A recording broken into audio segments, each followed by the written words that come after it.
오늘 볼 말씀은 역대기하 15장 1절에서부터 8절 말씀을 보도록 하겠습니다. 자, 하나님의 영이 오데스의 아들 아살에게 임하시니 그가 아살을 맞으러 나가서 그에게 말하기를 아사와 온 유다와 베냐민아 너희는 내게 들으라.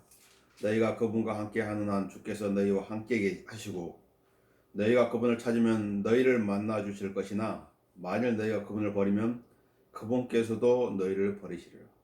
오랜 세월 동안 이스라엘은 참 하나님도 없이 가르치는 제사장도 없이 율법도 없이 지내왔느니라. 그러나 고난의 장 그들이 이스라엘의 주 하나님께로 돌이켜 그분을 찾으니 그분께서 그들을 만나 주셨느니라.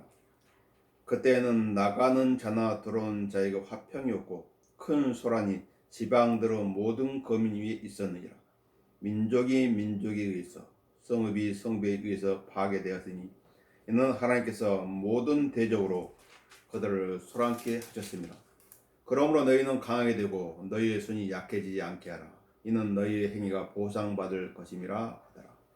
아사가 이런 말과 선지자 오데스의 예언을 듣고 용기를 얻어 유다와 베냐민의 모든 땅과 에프라임 산지에서 취한 성읍들에서 가증스러운 우상들을 치워버리고 주의 경관 앞에 있는 주의 제단을 다시 만들었더라. 저는 본 말씀을 가지고 용기를 얻게 하는 사람이라는 제목으로 하나님의 말씀을 전하도록 하겠습니다. 먼저 이 말씀을 위해 잠깐 기도하도록 하겠습니다. 기도하겠습니다. 주님 은혜를 감사합니다. 주님께서 저희들을 돌보시고 보호하시고 인도하심으로 저희들 주님 안에 평안을 누릴 수가 있습니다. 마귀는 다양하게 저희들의 믿음을 쓰러뜨리기 위해서 관계와 계략을 부리지만 주께 저희들의 영적 분별을 주셔서 그들에게 대처하게 하시고 믿음으로 정하게 하고 계십니다. 또한 주님의 살아계신 말씀 안에서 저희들이 힘을 얻고 강건할 수 있도록 인도해 주고 계십니다. 저희들이 마음을 열고 또한 청종하는 길을 가지고 주님 앞에 다가섭니다. 진리의 말씀으로 저희들을 가르쳐 주시고 잘 세워 주셔서 저희들이 하나님의 말씀 가운데 잘 성장하게 하시고 또 그 말씀 가운데서 주님의 뜻을 잘 깨달아 알 수 있도록 인도해 주십시오. 부족한 자가 하나님의 말씀 들고 섰사오니 인간의 연약함과 나약함 다 가려주시고 주님께 친히 드러나셔서 저희들 진리의 주장 가운데로 인도해 주십시오. 주 예수 그리스도의 이름으로 기도합니다. 용기를 얻게 하는 사람. 하나님은 모세에게 이렇게 말씀합니다. 그러나 내 앞에 선 눈의 아들 여호수아는 곳에 들어가니 그를 격려해 주라. 이는 그가 이스라엘로 그 땅을 유업으로 얻게 할 것임이라. 그리고 다시 한 번 더 신명기 3장 28절에서 언급합니다. 여호수아에게 명하고 그를 격려하며 그를 강건하게 하라. 그가 이 백성 앞에 건너가서 내가 볼 땅을 그들에게 유업으로 얻게 하리라. 격려하고 강건하게 해주라. 하나님께서는 모세가 하는 그 사역을 여호수아한테 위임하면서 그렇게 말씀하시죠. 여호수아를 격려하고 강건하게 해주라. 어떤 사람이 격려가 필요한가요? 하나님에게서 난 하나님의 사람들에게 격려가 필요한 것입니다. 왜냐하면 우리는 이 땅에 살고 있기 때문에. 셋째 하늘 예루살렘에 간다면, 새 예루살렘에 간다면 그런 게 필요 없겠지요. 그러나 이 땅에서는 서로 격려가 필요한 것입니다. 이 세상 어둠에 쌓여 있고 교회사적으로 보면 깊은 어둠의 시기이기 때문입니다. 마치 동이 터올 때 가장 어둡다고 하듯이 지금이 바로 그런 때인 것입니다. 그래서 성경이 이렇게 말씀하고 있죠. 우리가 그때를 아느니 지금 바로 잠에서 깨어나야 할 시간이로다. 이는 지금 우리가 믿었던 때보다 우리의 구원이 더 가까워졌습니다. 밤이 많이 지났고 밤이 많이 지나. 에베소 교회 시대, 스머나, 퍼가모 교회 시대, 두아트라 교회 시대, 사대 시대, 필라델피아 교회 시대, 라오디키아인들 교회 시대, 그 끝에 다다랐지. 밤이 많이 지났습니다. 그래서 낮이 가까웠느니라. 아침에 태양이 떠오를 그 시기가 가까웠다는 것입니다. 그러므로 어둠의 행위를 벗어버리고 빛의 갑옷을 입자. 어둠의 행위가 무엇일까요? 육신의 일들입니다. 육신의 일들은 흥청거리는 것, 방종이에요. 방종. 술 취하는 것, 음란한 것, 방탕한 것, 제멋대로 사는 거죠.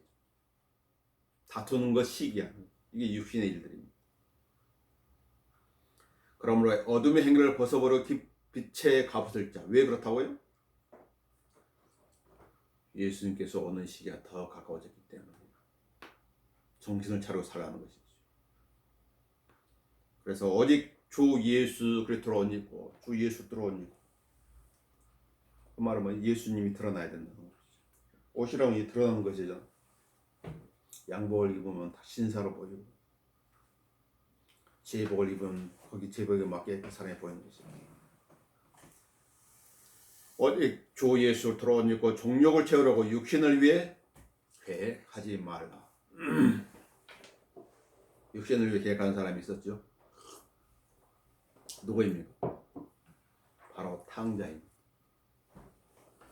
그는 아버지를 떠나서 그 재산으로 자신의 쾌락을 위해서 살 계획을 가졌고, 그리고 먼 나라로 가게 되었죠.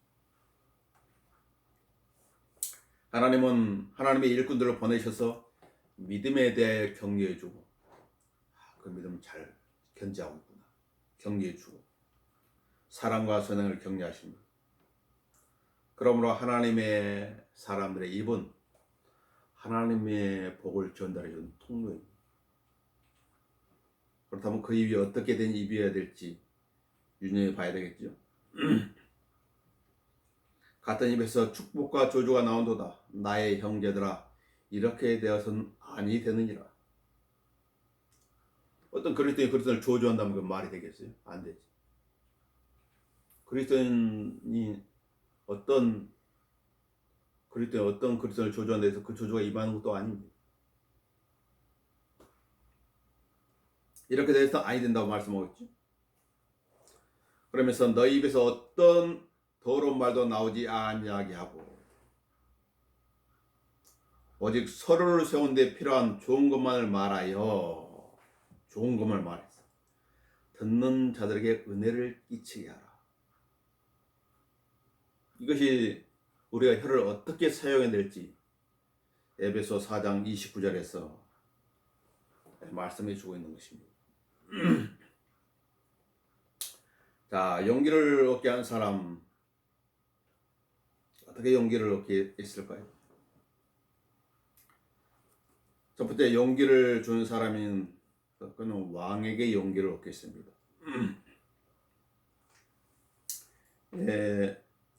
15장 8절에 보면 그 나와있죠. 아사 이런 말과 선지자 오뎃의 예언을 듣고 용기를 얻어. 아사 왕은 그의 마음속에 지닌 것이 있었습니다. 그러나 실행할 용기는 없었습니다. 아사 왕은 하나님을 의지하는 사람이었습니다.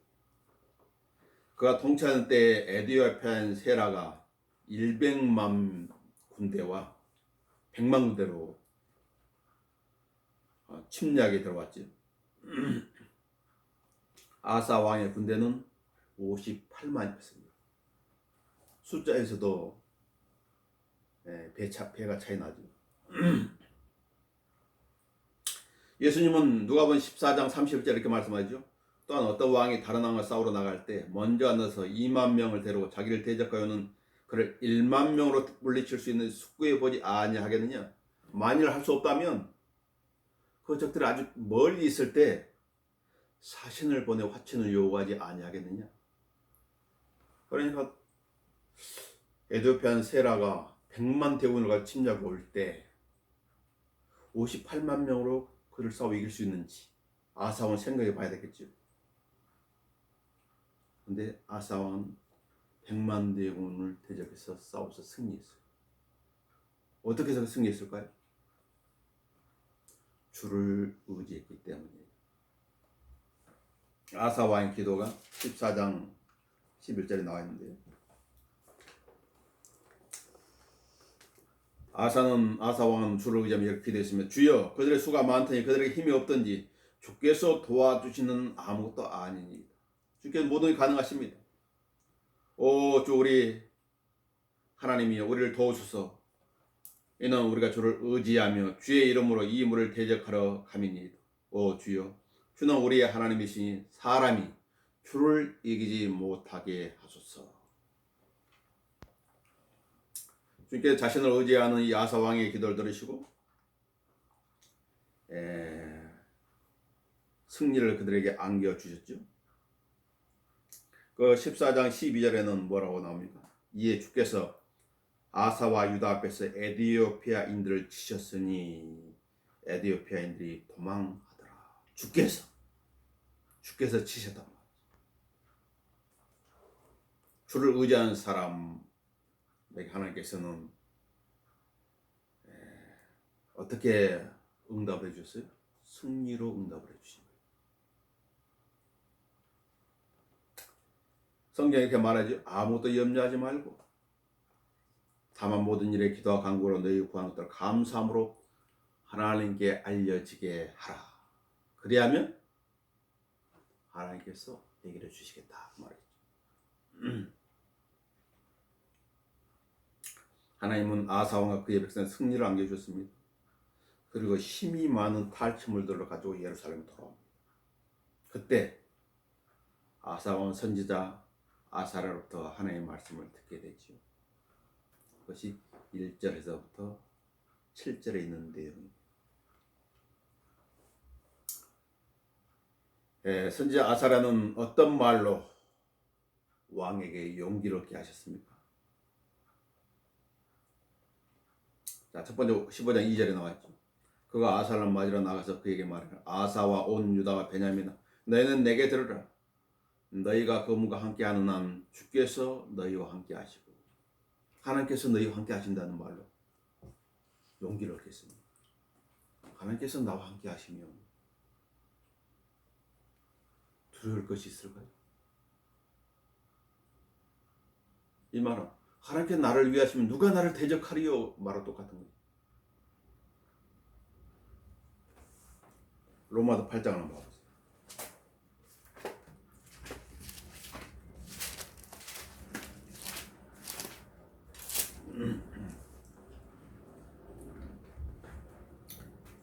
로마 8장 30절을 보십시오. 그렇다면 이런 일에 대해 우리가 무슨 말을 하려? 하나님께서 우리를 위하신다면 누가 우리를 대적하리요? 33절 하나님께 택하신 자들에게 누가 혐의를 씌우리요? 34절 누가 정죄하리요? 35절에 누가 우리를 그리스도의 사랑에 떼어놓을 수 있으리요? 누가? 하나님께서 나와 함께 하시는데 질문하고 있는 것이죠. 여부를 아무도 없다는 것입니다. 결론은 하나님이 너희와 함께 하신다. 그러나 15장 2절은 조건적이죠. 조건적이죠. 너희가 그분과 함께 하는 한 주께서 너와 함께 하시고 그 조건입니다. 그들은 주님과 함께하여서 에디오피아에 100만 대군을 무찔렀습니다. 그러나 승리기는 언제나 숨어있는 자만이 고결됩니다. 사람이 모를 때는 겸손하다가 뭔가를 알게 되면 거기에 힘이 들어가죠. 목이 뻣뻣해지는 것입니다. 목이 곧은 백성이란 말이죠. 이스라엘의 숫자가 별로 아니었을 때는 전 세계의 민족 중에 가장 작은 민족이었는데 하나님의 선민이라는 그 말을 할 때 목이 곧아진 것이죠. 목이 곧은 백성이라. 예수님은 임마누엘이십니다. 우리와 함께 하시는 하나님이라는 뜻이죠. 임마누엘. 바울은 그리스도 안에 있는 하나의 신비를 알려주는데 그것은 내주하는 그리스도의 신비입니다.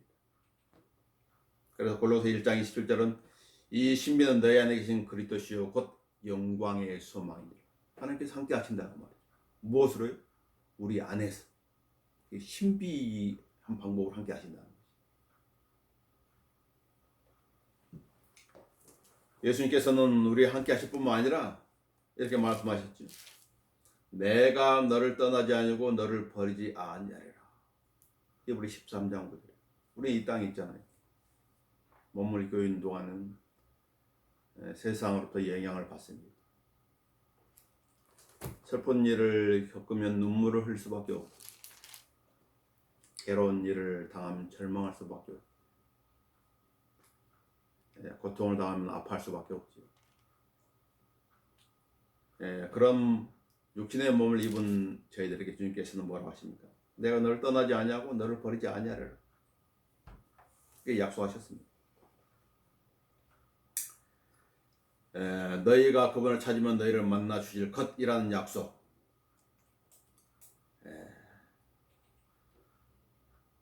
아사랴 선지자를 통해서 아사와 어떻게 되는 것이지?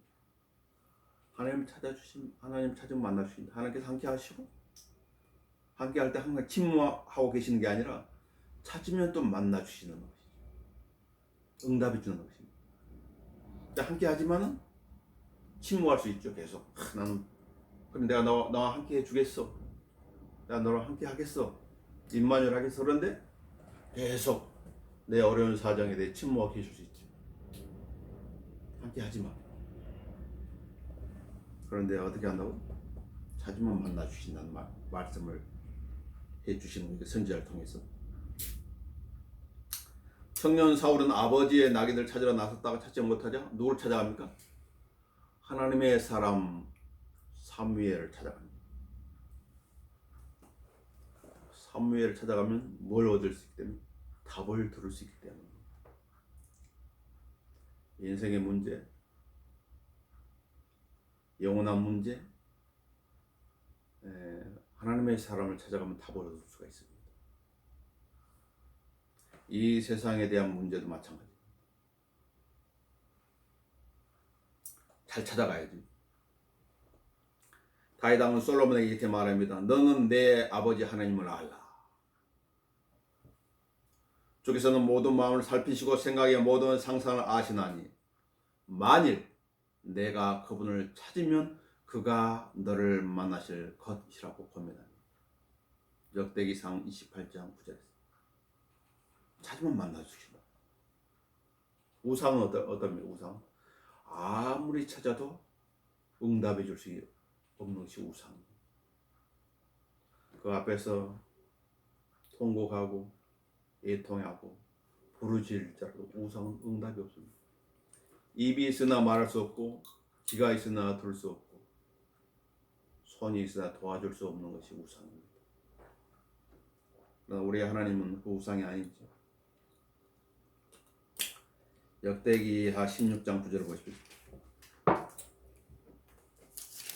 16장 9절에 이렇게 기록되어 있습니다. 이는 주의 눈은 온 땅을 두루 살피시오.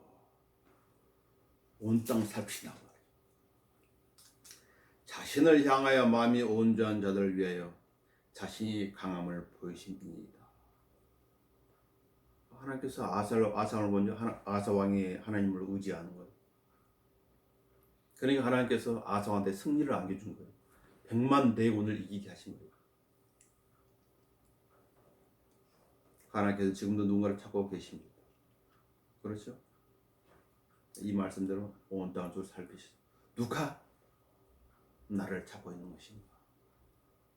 그래가지고 하나님의 능력을 나타내 보여준다는 것입니다. 자, 아사왕이 듣게 된 것은 선지자 아사를 통해서 7절을 보면 보상에 대한 약속이죠. 7절. 그러므로 너희는 강하게 되고 너희의 손이 약해지지 않게 하라. 이는 너희의 행위가 보상받을 것임이라 하더라. 믿음의 보상은 무엇이면 예수를 믿음의 보상은 구원이죠. 믿었기 때문에 영원한 생명을 선물로 받은 것입니다. 어떤 사람이 하나님의 약속을 믿고 어떤 실행을 한다면 하나님께서 거기에서 면류관을 예비하고 계시죠. 네. 썩지 않는 면류관, 사랑의 면류관, 영광의 면류관, 생명의 면류관, 의의 면류관을 예비하고 계십니다. 보상을 약속해 놨어요. 네. 하나님의 사람들은 선을 행하다 낙심하지 말라고 그러죠. 때가 되면 거두기 때문에. 그런데 선을 행하되 어디에 선을 더 많이 행하라고 성경 말씀하고 있습니까? 믿음의 가족들에게, 믿음의 사람들에게. 갈라디아 6장 10절에서. 그러므로 지혜가 단대로 모든 사람에게 선을 행하되 특히 믿음의 가족들에게 선을 행할지니라. 믿음의 가족들에게 할지니라. 그리스도인이 세상을 향해서 선을 행할 수 있는 것은 복음을 전해주는 일입니다. 복음을 전해주는 일. 그리스도인이 믿음의 가족들에게 선을 행할 수 있는 것은 무엇이죠? 기도도 해주고 성경 말씀으로 위로도 해주고 격려도 해줄 수 있죠. 다양한 방법을 할 수 있습니다. 찬양을 통해서도 위로를 해줄 수가 있습니다. 또 물질적으로 도움을 줄 수도 있죠.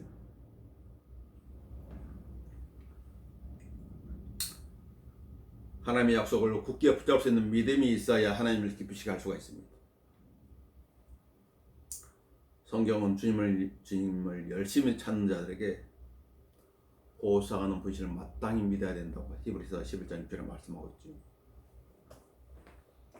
인간은 변할지라도 하나님의 약속은 변하지가 않습니다. 왜냐하면 하나님께서 자신의 이름을 걸고 한 약속이기 때문입니다. 자, 용기를 얻게 한 사람 두 번째는 선지자의 말이 용기를 얻은 왕은 무엇을 하였을까요?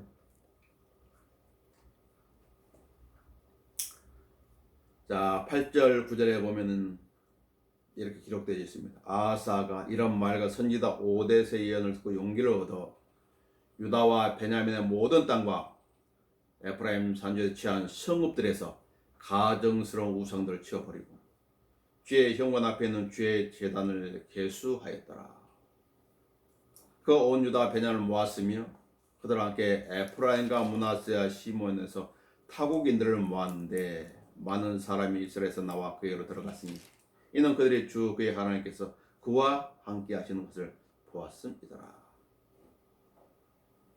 하나님의 말씀 통해 용기를 얻은 왕은 가증스러운 우상들을 치워버리고 주의 제단을 새롭게 하였으며 또한 많은 사람들을 모았습니다. 아사 왕의 개혁이죠. 우리가 하나님의 말씀을 통하여 용기를 얻었다면 무엇을 할 것인가에 대한 지침일 수도 있죠. 하나님은 아사 왕의 계획을 어떻게 평가하셨을까요? 14장 2절을 보도록 하겠습니다. 앞으로 넘기시면 14장. 하나님께서는 아사 왕의 계획을 이렇게 평가했습니다. 아사가 주 그의 하나님의 눈에 선하고 옳은 것을 행하였으니, 하나님 보시기에 눈에 선한 것을 행했다, 옳은 것을 행했다 평가하고 있습니다. 그래서 하나님의 눈에 선하고 옳은 것을 행한 것이 무엇이냐면 3절에 이방 신들의 제단들과 산당들을 제거했고 형상들을 부수며 아세라들을 찍어 없앴고 유다에 명하여 그들의 조상의 주 하나님을 찾게 하였으며 율법과 계명들을 행하게 하였더라. 이 일을 했다는 것입니다. 그래서 옳지 않은 것을 제거하고 없앴으며 하나님의 눈에 옳고 선한 것을 찾게 하였고 행하겠다는 것이죠. 하나님께서 딱 보시는데 하나님 보시기에 어떤 것은 옳지 않은 것이죠.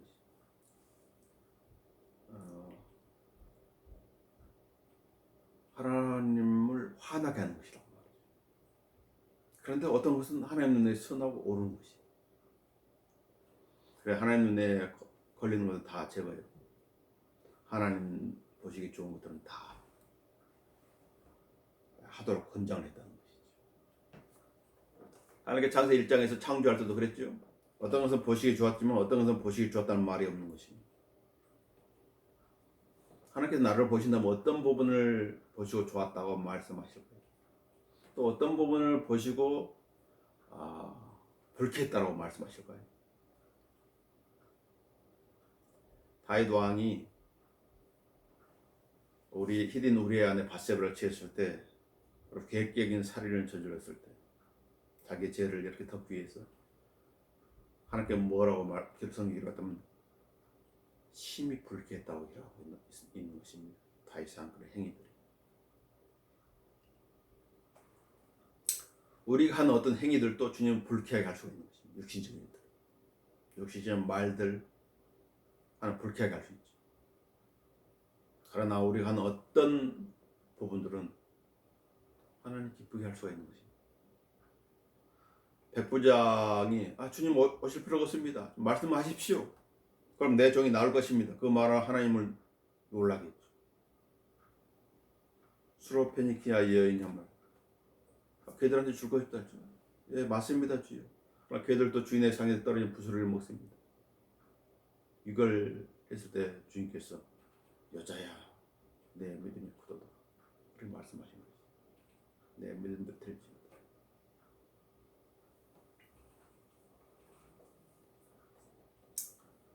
잠언 15장 3절에 이렇게 말합니다. 주의 눈은 어느 곳에서나 악한 자와 선한 자를 살피시느니라. 어느 곳에서. 아사와 선지자의 말을 힘입어가지고 우상을 치워버렸죠.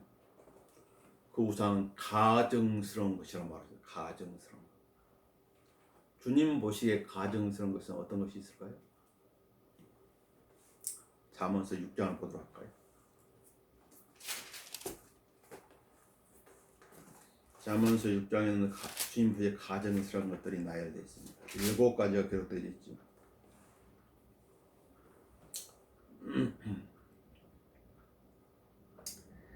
자, 6장 16절에 이 6가지 주께서 싫어하시며 정녕 그의 가증한 것이 7이니 7가지 가증하다고. 첫째는 교만한 눈, 두 번째는 거짓말하는 혀, 세 번째는 무지한 피를 흘리는 손, 네 번째는 악한 계획들 꾸미는 마음, 다섯 번째 악으로 달려가는 빠른 발, 여섯 번째는 거짓을 말하는 거짓증인, 일곱 번째는 형제 간의 불화를 일으키는 자. 이 7가지를 싫어하는 것이 교만한 눈, 교만. 어떤 사람 봤을 때 그 눈이 교만하는 걸, 그 사람이 교만하는 걸 그 눈을 통해서도 알 수가 있지. 거짓말하는 혀, 거짓말. 그 혀는 강교한 마귀의 혀지. 무지한 피를 흘리는 손, 바로 카인의 손과 같은 살인자의 손. 악한 계획들 꾸미는 마음,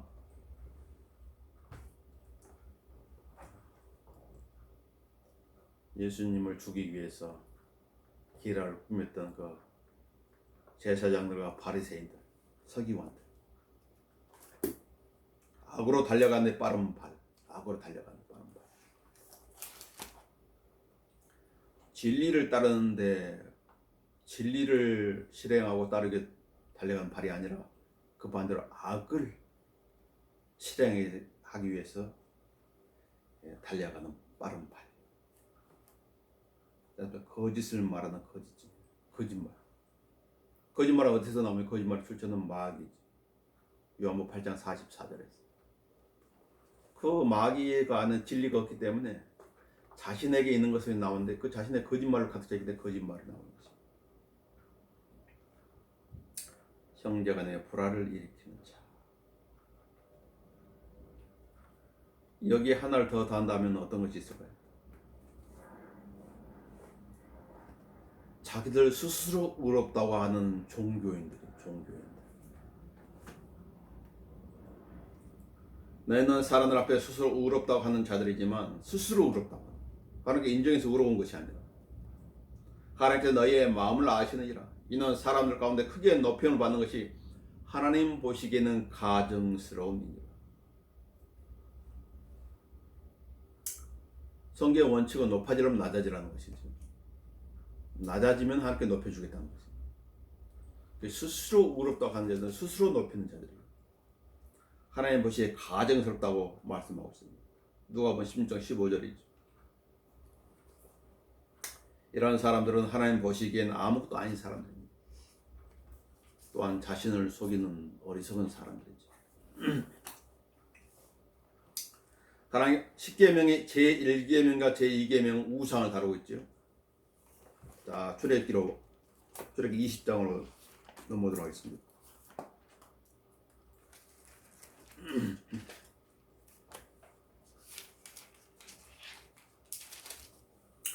출애굽기 1계명과 2계명은 우상을 다루고 있어요.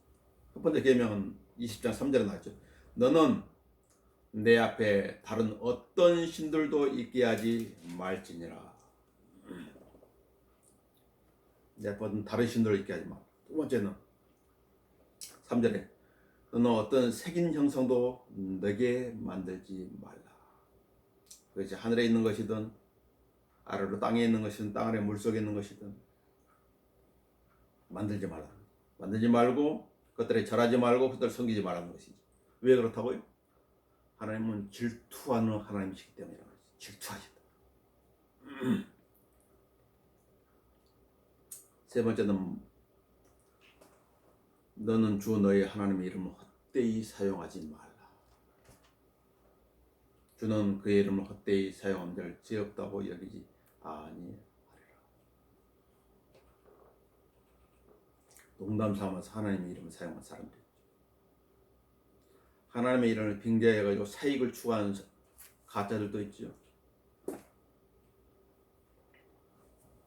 하나님의 이름을 사용하면서 자기 일을 드높이는 사람도 있는 것입니다. 예수님 마태복음 10장 37절에 이렇게 말합니다. 아버지나 어머니를 나보다 더 사랑하는 사람들은 나에게 합당치 않고, 누구한테 하는 거냐? 제자들한테 하는 말이다. 그리스도인에게 한 말씀입니다. 아들이나 딸을 나보다 더 사랑하는 사람은 나에게 합당치 아니하니. 나보다 더 사랑하는 사람, 사랑하지 말라는 것이 아니지. 부모나 아들과 딸을 사랑하지 말라는 거 있잖아요. 아니라 부모나 아들이나 딸을 100으로 사랑한다면 하나님은 101, 102, 103, 110 이렇게 더 사랑하라는 것입니다. 하나님을 더 사랑하는 것이지. 또 자기 십자가를 지지 않고 나를 따른 자도 나에게 합당치 아니하니.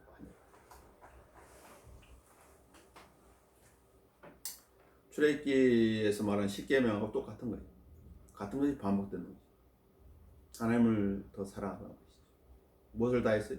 마음을 다하고 혼을 다하고 생각을 다하고 힘을 다하여 주 너의 하나님을 사랑하라. 이게 10계명 1계명에서 4계명을 요약한 것입니다. 하나님 사랑, 5계명에서 10계명까지는 이웃 사랑입니다. 사도 바울은 그리스도 사랑으로 우리를 강권하시니라 이런 말씀하십니다.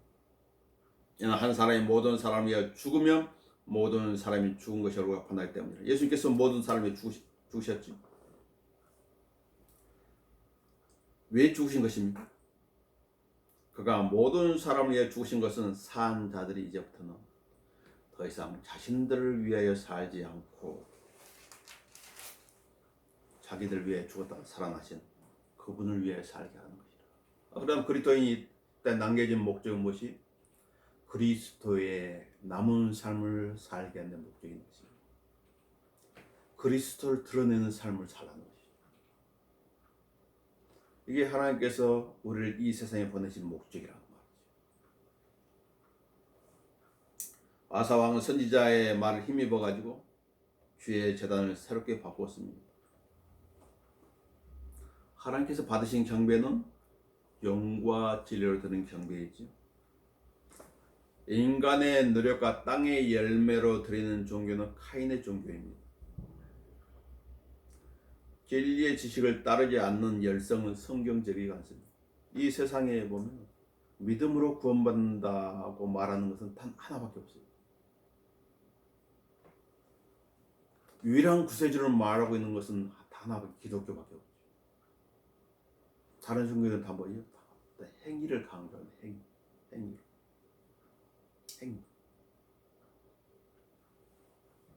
일대 다수예요. 민주주의 원칙에 의하면 기독교는 사라져야 돼요. 민주주의 원칙이라는 거예요. 왜냐면 일대 다수기 때문에. 그런 의미에서 성경은 독선적이에요. 타협을 하지 않아요. 왜 그럴까요? 하늘과 땅을 창조한 그 창조주께서 자신의 독생자를 이 세상에 보내서 인류의 모든 죄를 그 아들로 하여금 대신 해결하게 하셨고 부활했기 때문에 유일한 거지. 아멘.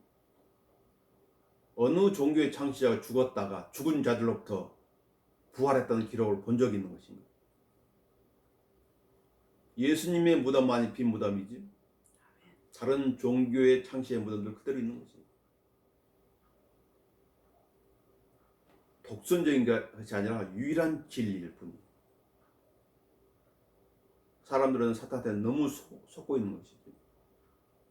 이 세상 신 마귀가 믿지 않는 자들의 마음을 어둡게 해가지고 영광스러운 하나님의 형상이 예수부터를 믿지 못하게 방해하고 있는 거죠. 그들은 허물과 죄들 가운데 죽어있기 때문입니다. 자, 선민인 이스라엘 백성들도 진리의 지식을 따른 열성은 아니었어요. 형제들아, 내 마음의 소원과 이스라엘을 위해 하나님께 드리는 기도는 그들이 구원받게 되는 것이라. 내가 그들에 대해 증거하노니 그들에게는 하나님께 대한 열성은 있으나 열성은 있어요. 이단도 열성이 있어요. 교회에 다니는 사람들 열성이 있어요. 지식을 따라 된 것은 아닙니다. 하나님께 인정을 받지 못하는 것. 하나님의 이름으로 한 그 모든 것들이 성경이 그 사람들의 행위들을 뒷받침해 주지 않는다면 의미가 없는 것이죠. 이는 그들이 하나님의 의를 모르고 자기들의 의를 세우려 함으로써 어떤 열성을 가지고 일을 함으로써 인간의 어떤 기념비들이 여기저기에 계속 세워지는 거예요. 기념비들만 세워지는 거예요. 하나님의 이름은 간 곳이 없어요. 압살롬도 자신을 위한 기념비를 세웠죠. 자신을 위한 기념비를 세운 거죠. 자기들 의를 세우려 함으로써 그들 스스로 하나님의 의에 복종지 아니하였습니다. 그래서 예수를 죽인 거예요. 자, 어떤 사람이 하나님의 종이라면 하나님의 말씀을 따라가야 되잖아요. 하나님의 사람이라면 하나님의 말씀을 따라가야죠. 하나님을 믿는다면 어떤 사람이 하나님의 말씀을 권면하면 들어야지. 그게 성경적인 거죠. 아사 왕은 선지자의 말을 듣고 실행한 거지. 거기서 힘을 얻은 거지. 사람들을 모아 주를 찾게 하였습니다. 온 유다, 베냐민, 남유다에 속한 에프라임도 북이스라엘로 하죠. 므낫세도 북이스라엘로. 시므온 등은 하나님이 선택한 백성들입니다. 그런데 북이스라엘은 좀 어떤 상이 여로보암이 만든 우상신 성경이 있는 그런 상이 되었죠. 왜 사람들을 모으려 하는 것인가? 그 모이는 곳에 어떤 사람들이 모여 있는 것인가? 그들의 동기는 선한 것인가? 그들의 목적도 선한 것인가? 그렇다면 그 모임은 축복이 될 거지. 아사 왕은 이 사람들을 모아가지고 하나님을 섬기게 한 것이 목적. 나를 섬겨, 나를 추종해, 나를 따르라가 아니라 주님을 찾게 하고 주님을 섬기겠다. 그 14장 4절을 보시면 나와 있죠. 역대기야 14장 4절에 유다에 명하여 그들 조상의 주 하나님을 찾게 하며 하나님 찾겠다. 율법과 계명을 행하게 하겠더라. 좋은 일이지. 성경 말씀 따라 살라고 말이지. 이건 성경적이에요. 이런 사람들이 많이 모인 모임이라면 그건 축복된 모임입니다. 사람들은 숫자로 평가를 하지만 하나님은 숫자로 평가하지 아니하죠. 많은 사람들이 모였는데 진리와 무관한 모임이. 아니면 진리와 비진리가 섞여 있는 모임이에요. 하나님께 어떤 점수를 받을 수 있을까요? 하나님은 외모를 보지 아니하십니다. 하나님은 신실함을 보시죠. 그래서 하나님께 지극히 작은 일에 신실한 사람은 큰 일에도 신실하다고 말씀하시는 것입니다. 작은 일에 부정한 사람은 큰 일에는 더 큰 부정을 저지르는 거죠. 그래서 우리 속담에 좀도둑이 반을 소독된단 말이지. 조그만 도둑이 커서는 큰 도둑이 되는 것입니다. 이 묘목이라는 것은 어렸을 때 그 가지를 바로잡아야 되지, 크고 나서는 잡을 수가 없지. 굳어버리.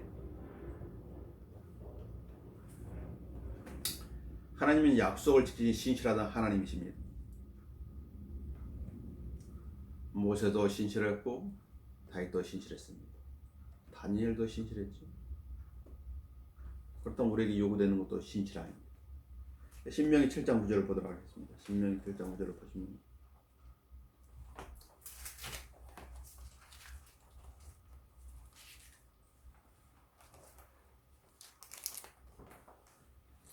그러므로 주 너희 하나님을 알라. 그분은 하나님이시니 그를 사랑하고 그의 계명들을 지키는 자들에게는 언약과 자비를 일천대까지 지키시는 신실하신 하나님이시니. 신실하다고 하는 것은 무엇이죠? 믿을 수 있다는 것이죠. 하나님께서 한 약속 하나님께서 지키시다는 것입니다. 신실한 자의 입에서는 신실함이 발견되어져야 합니다. 즉 신실한 자의 입에서는 충만한 믿음의 말이 나와야 된다는 것이죠. 신실한 증인은 거짓말을 하지 않는다고 잠언서 14장 5절에 말씀하고 있습니다. 어떤 사람이 거짓말을 한다? 그 사람은 신실한 증인이 아닌 것이에요. 그러면 그 사람은 신실한 증인이 아니라 무리한 증인이라는 것이죠.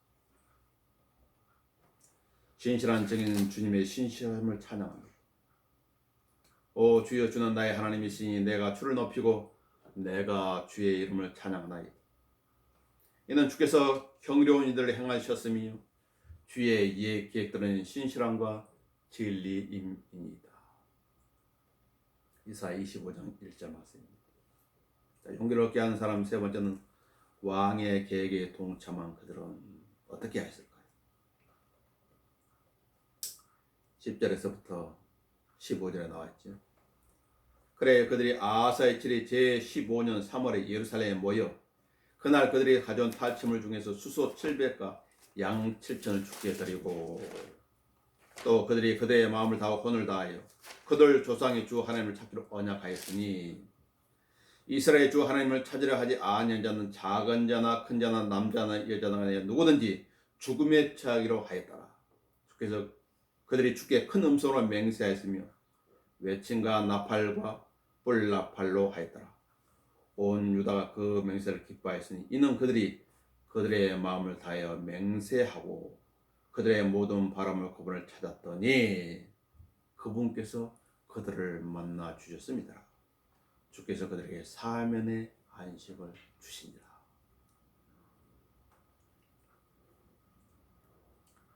이 10절에서 15절을 요약하면 모든 것이 잘 되었더라 이렇게 표현할 수 있어요. 모든 것이 잘 되었더라.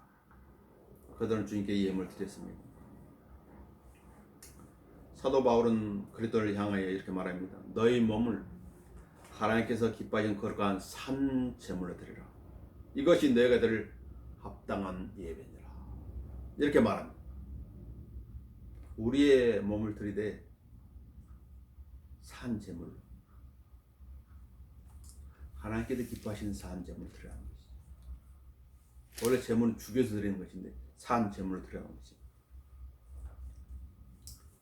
바울은 자신을 산 제물로 드렸죠. 하나님의 사역을 행한 것입니다. 그리고 자기가 이 세상을 떠날 때가 가까워짐을 알자 자기의 몸을 도끼 날에 내어준 것입니다. 제물로 드린 것입니다. 그러면 이렇게 표현하고 있죠. 내가 이제 제물로 드릴 준비가 되어 그리고 하늘나라로 간 것입니다. 예수님은 자신을 우리를 위해서 화목제물로 드리셨습니다. 그래서 하나님께서는 그의 피를 믿는 믿음을 통하여 그를 화목제물로 세우셨으니 왜 예수님 자신을 화목제물로 드리셨을까요? 하나님과 죄인 사이를 이렇게 다 연결해주는 중보자가 되기 위해서 화목제물로 드린 것입니다. 한 손으로는 의로우신 하나님의 손을 잡으시고 한 손으로는 더러운 죄인들의 손을 잡아서 자신의 피를 흘려가지고 이 원수의 이 관계를 하나가 되게 만든 것이죠. 화목제물입니다. 바울도 이 사역을 수행한 것이죠. 복음의 경륜을 맡아가지고 이 사역을 수행한 것입니다. 바울은 로마서 15장 16절에 이렇게 말씀합니다. 이는 나로 이방인들을 위한 예수 그리스도의 일꾼이 되게 하시어 하나님의 복음을 수행해 하심으로써 하나님의 복음을 전했단 말이에요. 이방인들 제물로 드리는 일이 복음을 전해서 누가 예수를 믿게 되면은 그 이방인들을 하나님께 제물 드리는 일이었다는 것입니다. 일이 성령으로 거룩하게 되어 받으실 수 있도록 하심이라. 그래서 그리스도의 복음을 온전히 전파했노라 이렇게 기록하고 있는 것이지. 자, 그들의 모인 사람들은 마음을 다하고 혼을 다해 주 하나님을 찾기로 약속했습니다. 마음을 다하고 12절에 또 그들이 그들의 마음을 다하고 혼을 다하여 그들 조상의 주 하나님을 찾기로 언약하였으니 마음을 다한다. 굉장히 중요하죠. 이 마음을 다한다고 하는 것입니다. 사람이 구원받을 때 어떻게 구원받죠? 마음으로 믿어 의에 이른다. 마음은 믿어야 구원을 받는 것입니다. 첫 번째 마음은 딴 데 가 있는데 입술로만 뭐라고 한다 해서 구원받는 게 아니라 마음으로 믿어야 되죠. 마음 중요한 것입니다. 근데 그 마음을 다하여 어떻게 했다고요? 주를 찾기로 언약을 맺었다. 그렇게 말하고 있습니다. 좋은 자세죠. 마음을 다하고 혼을 다하는 좋은 자세입니다. 이 자세는 베레아 사람들이 가진 자세였죠. 베레아 사람들.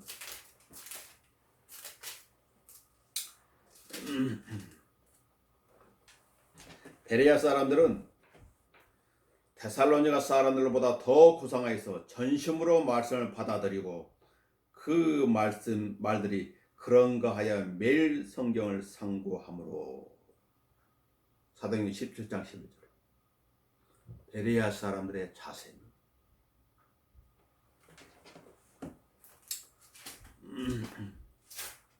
데살로니가 교회도 이런 사람들이 있었죠.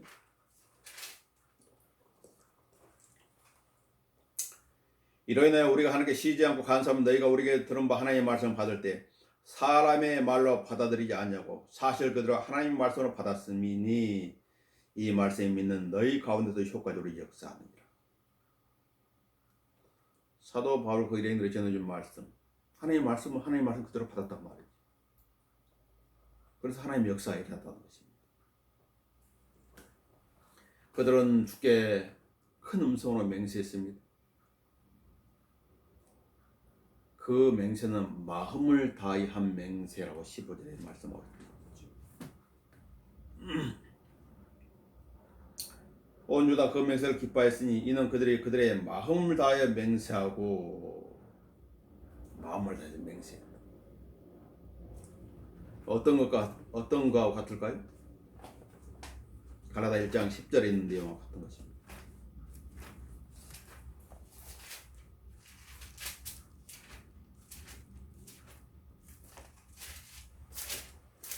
갈라디아서 1장 10절에 이렇게 말이죠. 사도 바울이 내가 이제 사람들의 호감을 사려 아니면 하나님께 사려 아니면 사람들을 기쁘게 하려 하겠느냐. 인본주의죠. 사람들을 기쁘게 하려고 한다는 것은 내가 저 사람들을 기쁘게 하려고 한다면 나는 그리스도의 종이 아니니라. 그리스도의 종은 하나님을 기쁘시게 하는 사람입니다. 그러나 사람들 기쁘게 하러 간다면 그 사람은 하나님의 종이 아니죠. 사람의 종인 것입니다. 자, 그들의 이런 마음을 보시고 하나님께서는 그들을 만나 주셨습니다. 그 하나님은 어떤 하나님입니까? 위대하신 하나님이십니다. 지구를 보고 우주를 보고 영혼을 바라본다면 인간 자신이 얼마나 작고 초라한 존재인가를 알게 되겠죠. 그런데 그 지구보다 더 지구를 창조하시고 우주를 창조하시고 영원에 거할 주소를 만든 그 영원 하나님께서 우리를 만나 주셨다. 이보다 더 큰 은혜는 없죠. 자, 이 세상의 대통령은 아무나 만나주지 않습니다. 그러나 대통령보다 더 그저 위대하신 하나님은 누구나 그분을 찾으면 만나준다는 것이죠. 하나님께서는 하나님을 찾고 찾는 그들에게 뭘로 갚아주셨습니까? 사면의 안식으로 갚아주신 것입니다. 주님 말씀하시죠. 수고와 무거운 짐자 다 내게로 오라. 그러면 내가 너에게 힘을 주리라. 내가 너에게 화평을 남겨두려니 나의 화평을 너에게 주노라. 내가 너에게 주는 것은 세상에 주는 것과 같지 아니하니 세상에 주는 것이 일시적이죠. 일시 잠깐 유한한 것이에요. 그러나 하나님 주신 것은 영원한 것이에요. 무한한 것이에요. 너는 마음에 근심하지도 말고 두려워하지도 말라. 요한복음 14장 27절입니다. 불우한 어린 시절을 보내는 로버트 로빈슨은 그의 미래가 걱정돼가지고 점쟁이를 찾아갔습니다. 여자 점쟁이를 찾아갔습니다. 그 점쟁이 입에서 이런 말이 나왔습니다. 젊은이, 자네는 손자와 손녀를 볼 때까지 오래 살 것이네. 비록 점쟁이의 말했지만 로버트 로빈슨은 처음으로 삶과 죽음, 그리고 죽음 넘어 있는 세계에 대해서 깊이 생각하는 계기가 되었죠.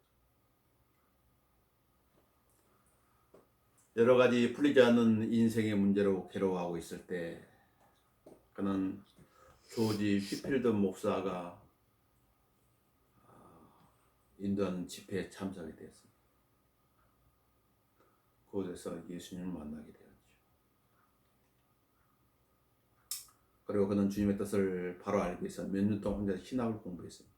독학으로 공부했어요. 그리고 사역자가 되었어요.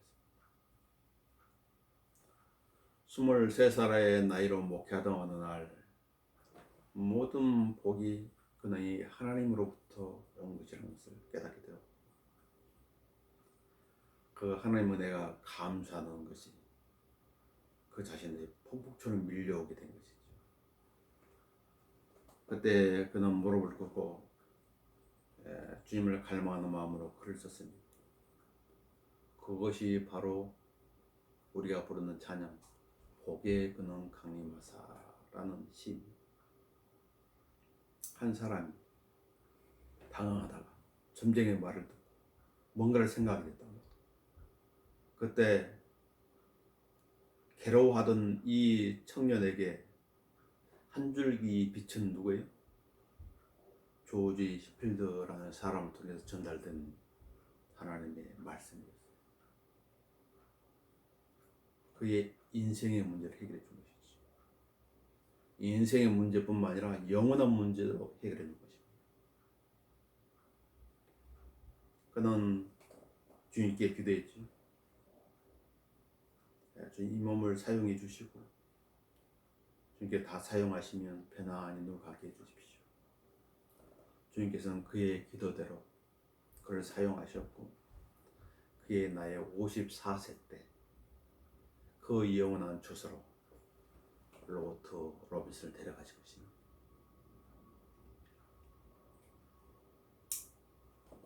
누군가 절망에 빠진 사람에게 그의 용기를 줘가지고 일으켜준 사람. 믿음이 혼란한 그 사람에게 믿음을 이렇게 세워주는 사람, 주님을 올바로 찾을 수 있도록 격려해 주는 사람, 바로 이런 사람이 주님 보시기에 용기를 주는 사람인 거죠. 누가 할 수 있지? 바로 하나님을 사랑하는 그리스도인들만이 할 수 있는 일인 것입니다. 디모데후서 2장 2절 읽고 마치도록 하겠습니다. 디모데후서 2장 2절 보시면, 그리고 내가 많은 증인들 가운데서 내게 들은 것들을 신실한 사람들에게 맡기라. 그들이 또 다른 사람들을 가르칠 수 있으리라. 기도하겠습니다.